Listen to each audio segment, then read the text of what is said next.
I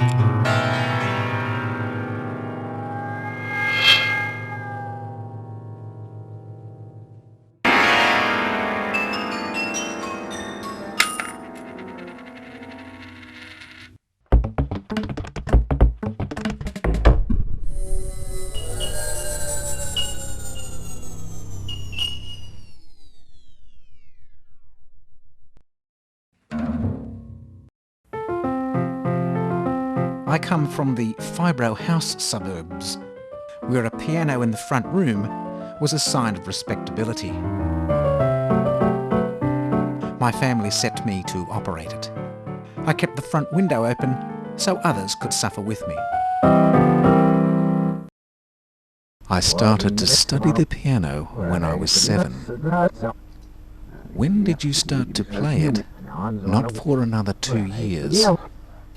I began to play the piano when I was 9.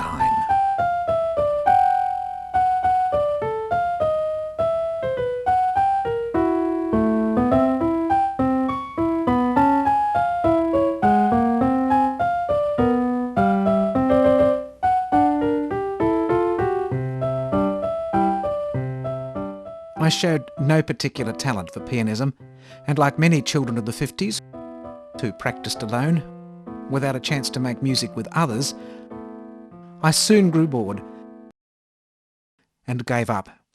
AMEB first grade is as far as I journeyed.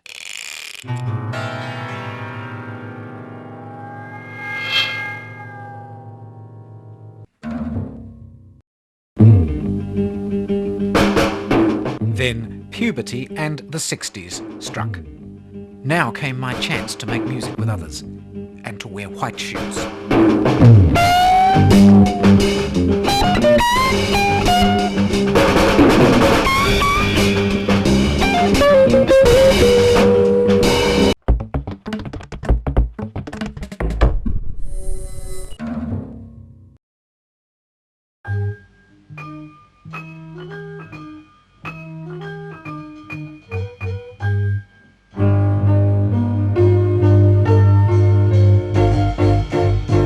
By 1970, I had tired of playing pop music and was busy with children's theatre. I worked backstage and then on stage, and when a new play was planned, I offered to write the songs. Although I had never performed in a jazz group, I was a jazz fan, and when I began to write music, it was jazz influenced.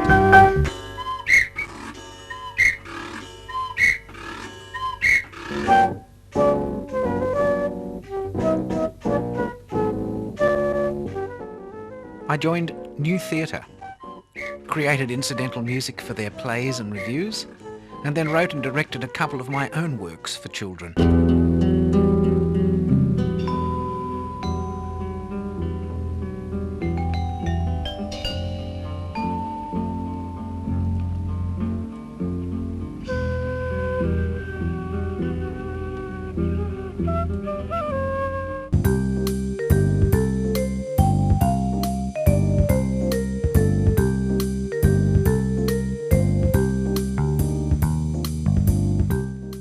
New Theatre was a nexus for creative people starting out in film, TV and theatre, and simply by being part of the milieu, I picked up my first commission, a film score.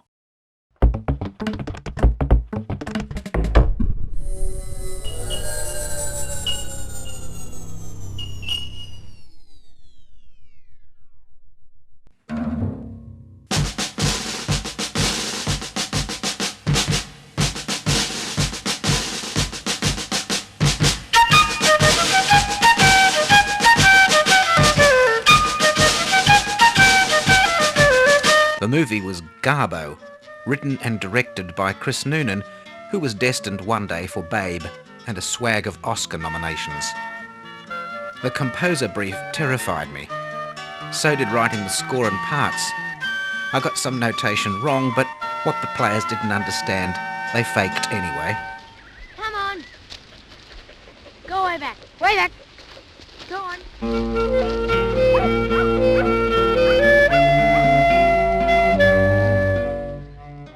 Chris Noonan commissioned another score from me for a short film based on the Alan Marshall story Bulls.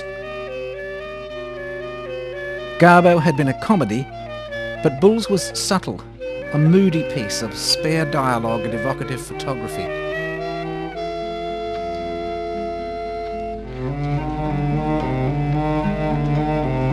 The music had to do much of the storytelling, suggesting both a tranquil pastoral setting and the tension between a sensitive girl, the bull she feared, and her bullying father. Open the bloody door! She's afraid of the bull, Mick. The bull's harmless, lazy little bugger. Come on!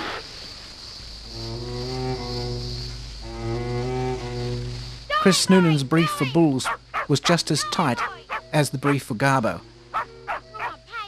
My scoring was still primitive, but I experimented with a more adventurous musical language.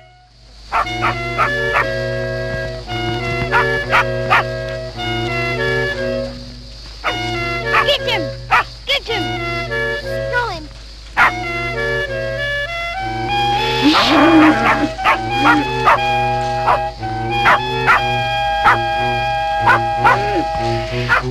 Pay him back! Go on, pay him back! Get him, boys, get him! No,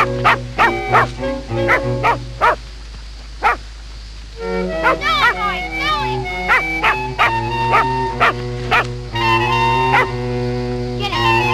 Get him! Get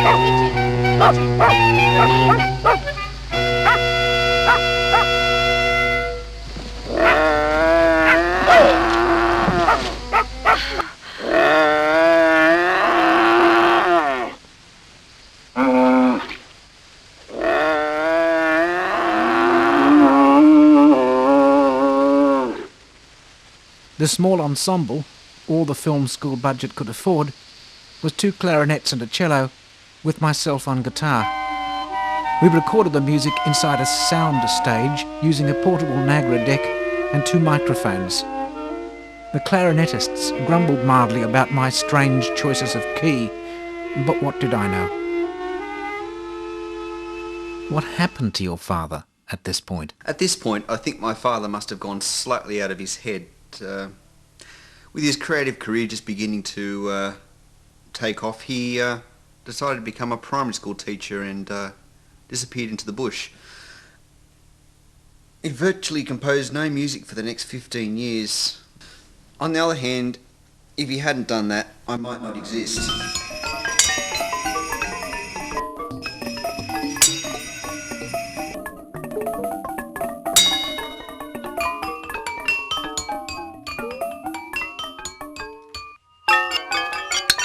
I didn't compose much music, but I did try to keep making it.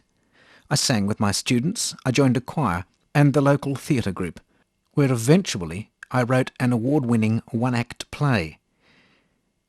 I began to see a chance of writing my way out of the classroom, where I had decided that I did not belong.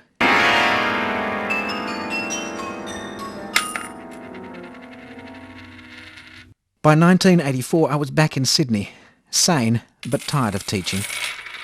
I set up as a freelance author and was trying to break into TV, film and theatre. But I was too far removed, physically and personally, from the milieu of first nights, industry conferences, award ceremonies, parties, producers, rumour and romance to pick up any commissions in the dizzy world of stage or screen. I hadn't the temperament to be an assiduous networker. I did sell a play to the Melbourne Theatre Company, but made my modest living chiefly from writing school books. For a few years I even managed a community radio station.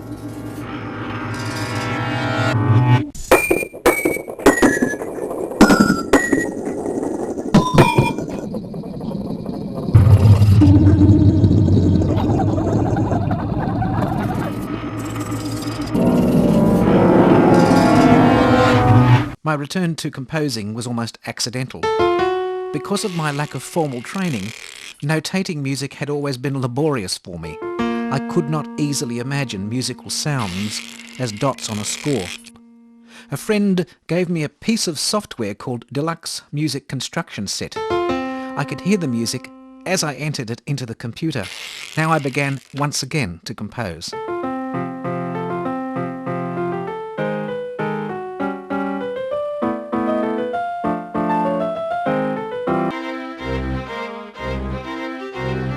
I bought more complex music notation software and wrote some pieces for local amateur ensembles.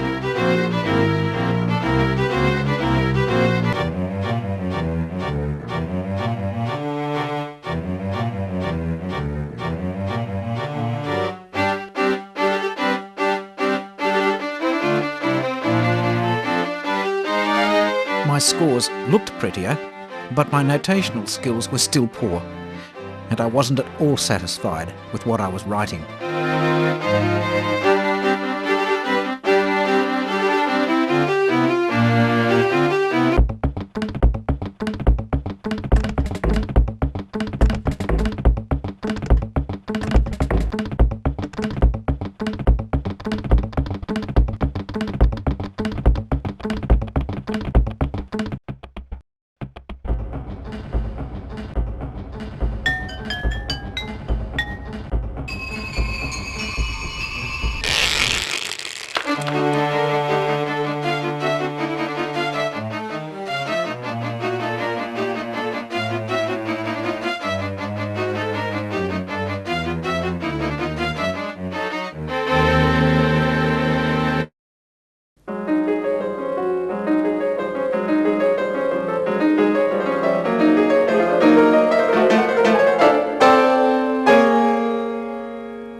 The institution closest to my home that taught music composition was the University of Wollongong.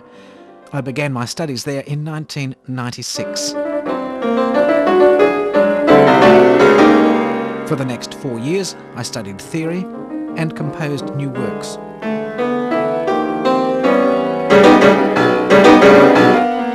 My works were performed by ad hoc ensembles of staff and performance students, and by visiting artists like Electra and Perihelion.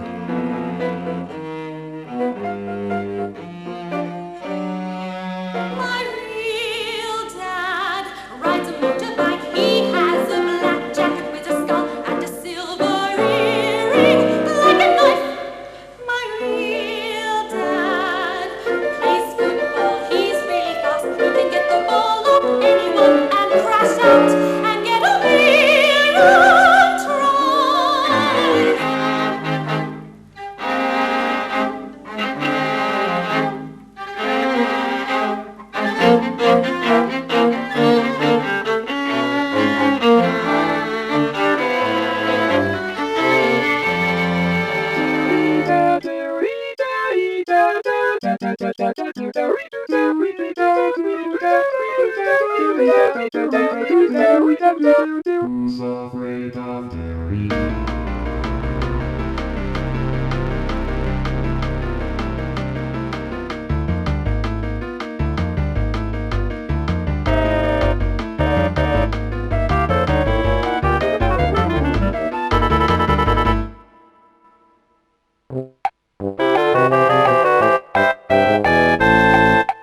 Who's afraid of Derrida? Foucault, Habermas,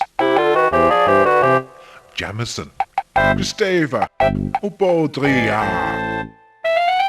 Who's alarmed by Lyotard? Lacan, Roland Barthes, Leco, Sizoux, Odisseau, Sûr.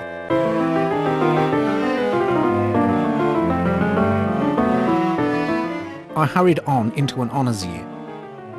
Charisma Trio commissioned a work from me, later broadcast by ABC FM.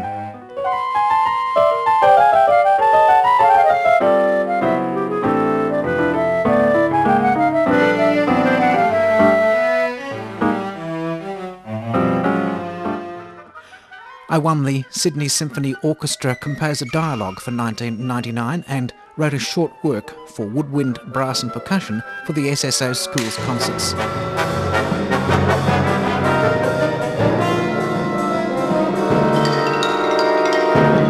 I transformed one of my children's stories into music theatre. Dirty bins, Garvin was born in 1770 and died the next day. He composed over 9 million nursery rhymes for the bicycle. We were playing number Sticky 8 in J major. Or something. Gary wasn't really listening. Tristan was whispering to him about the grand final next day. The girls began to play a duet obediently. They tapped the keys like they were the keys of a computer, correctly, but without a scrap of expression.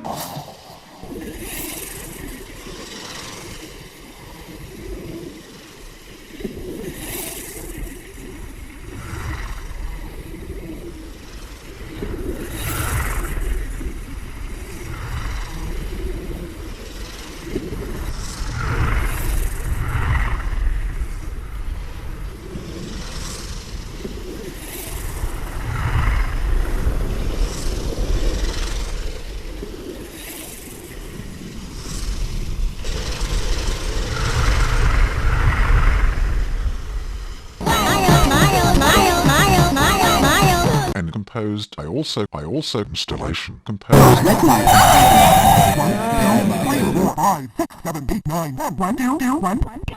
Art music for the young audience, why not, was an attempt to add another dimension to my thesis, which was on the same topic. 1, 2, 3, 4, 5, 6, 7, 8, 9. I collected children's toys and sampled the sounds they produced. These samples I composed into a soundscape. Okay, then, may I have your information? May I help you? May I help you? The soundscape was played through a filtering network which broke up the audio into its frequency spectrum. Each portion of the spectrum played through a speaker and activated a toy. The changing spectrum also triggered random pitches from a toy keyboard. I was greatly assisted by artist Bryony Anderson and Dr. Jeff Trott, Professor of Electronics.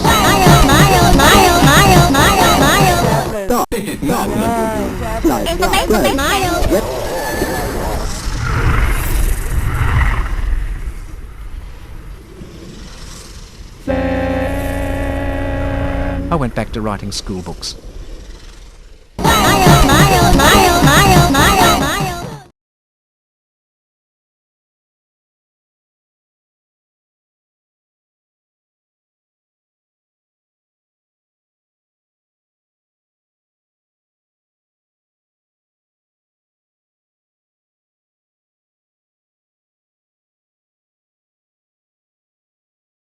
My return to composing music was not quite accidental.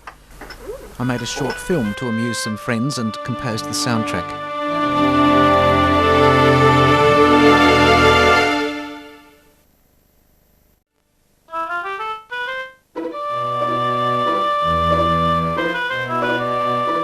Since time forgotten, the Wattagan Ranges have been inhabited by a remarkable race.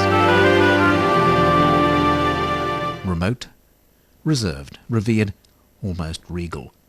These folk are the women of the Wattagans. Generations of children of the Wollombi Valley have been terrified into eating their vegetables by tales of the wraiths and wights haunting the high places in the Wattagans. You have new mail. You have new mail.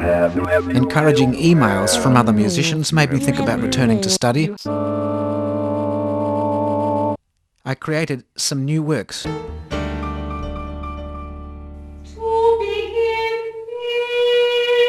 it, the first I shall spend being gracious and forgiving. The second, buying airlines to secure a decent living. The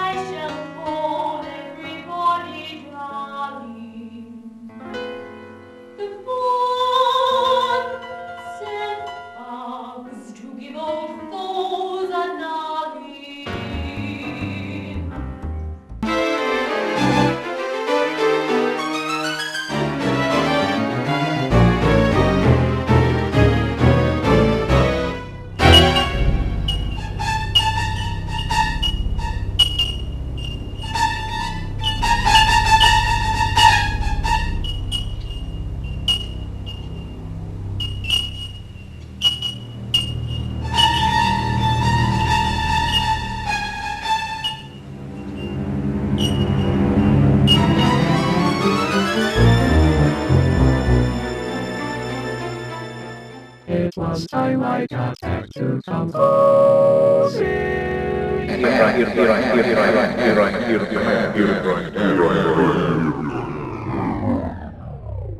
And here I am. Any comments or questions? Will this end soon? It's nearly lunchtime.